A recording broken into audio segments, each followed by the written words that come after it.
faut comprendre un tout petit peu rapidement l'historique, c'est-à-dire qu'en fait au départ je tourne un film qui n'est pas sur les gilets jaunes, je tourne un film sur l'intelligence artificielle depuis 1 an et demi à peu près, et j'utilise un dispositif un petit peu original pour traiter cette question maintenant qui est partout.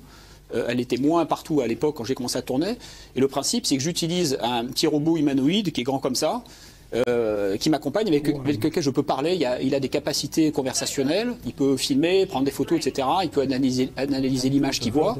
Et donc ce petit robot m'accompagne plutôt dans des terrains de guerre un petit peu depuis 1 an et demi, Syrie, Irak, enfin guerre ou post-guerre, d'accord, un petit peu la fin de l'État islamique. C'est encore le chaos, mais enfin c'est pas la guerre comme il y a 3 ans dans ces zones-là. En tout cas, toujours est-il que ce robot m'accompagne. Et lorsque je suis en train de monter des images de Raqqa, puisque je revenais de Raqqa, démarre ce mouvement des gilets jaunes. Donc je vais filmer parce que ça m'intéressait de filmer pour l'histoire, quelque part, pour faire mon opinion, parce que tant qu'on ne va pas voir soi-même, on ne peut pas mesurer ce qui se passe. Les médias ne permettent pas de comprendre du tout ce qui se passe. Il faut y aller par soi-même et ressentir en situation, voir les gens, entendre l'atmosphère, etc. On ne peut pas faire autrement. Donc je vais voir, et là je me dis 2 choses. Je me dis, c'est un phénomène complètement inédit en France, historique, c'est de l'histoire en marche, quelque part, des choses que j'étais habitué à voir plutôt à l'étranger, enfin dans ma vie, quoi, que je n'avais pas vu en France jusque-là.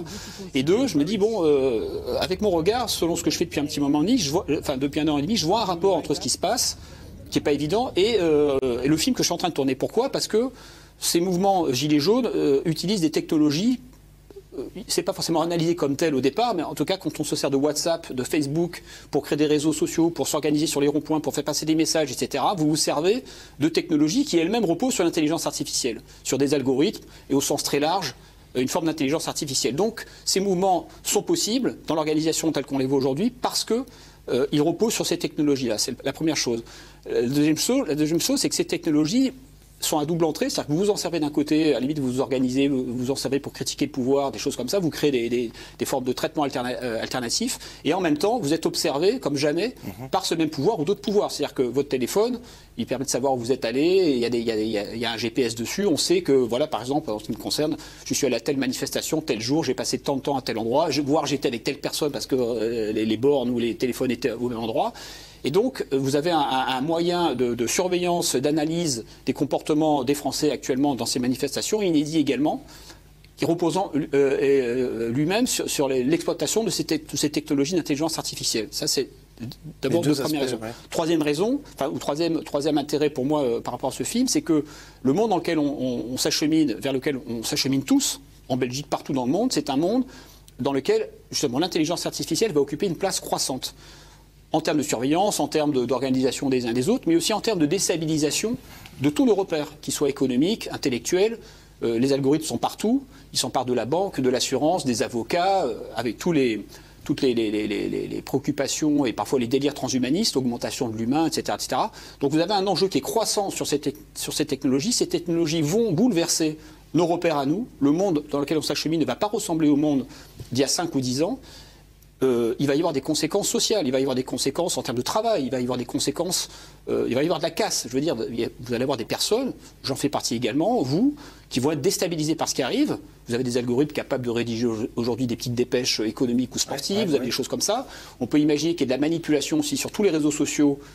Les élections de Trump, on sait qu'il y a eu des manipulations avec des comptes Facebook bidons qui ont été créés, etc. Il faut se représenter derrière que ce ne sont pas juste des petites mains des humains qui sont derrière. Vous avez des robots, des algorithmes qui, à un moment donné, sont programmés pour faire telle et telle tâche. Donc tout ça va créer une situation inédite également, très déstabilisante, et on peut imaginer que des mouvements de protestation apparaissent du type gilet jaune. C'est pas forcément que ce soit le gilet qui soit jaune, vert, bleu, peu importe. Des humains vont à un moment donné se dire, voilà, ça c'est quoi, on n'en veut pas, pourquoi est-ce qu'on n'a pas décidé, on a notre mot à dire là-dessus. Et cette déferlante arrive, elle est déjà là, et à mon avis, elle sera beaucoup plus déstabilisante que ce qu'on a connu jusqu'à présent. C'est-à-dire que les objets de protestation actuellement des gilets jaunes vont s'augmenter de toutes ces problématiques dans un avenir très proche, quelque part. Donc, finalement, cette question de l'intelligence artificielle est au cœur. Et on peut même dire que cet événement, c'est un petit peu la charnière. On a encore un événement de manifestation par certains aspects traditionnels. Des gens vont dans la rue, s'emparent de la rue, physiquement cassent éventuellement. C'est pas tout le monde, hein, je ne veux pas entrer dans ce délire-là, enfin, dans cette caricature-là, mais vous avez des gens qui physiquement vivent comme des hommes, donc peuvent aussi avoir des gestes de casser des choses, voilà, ou des confrontations avec la police, avec des affrontements physiques. On est encore dans le biologie, dans l'humain.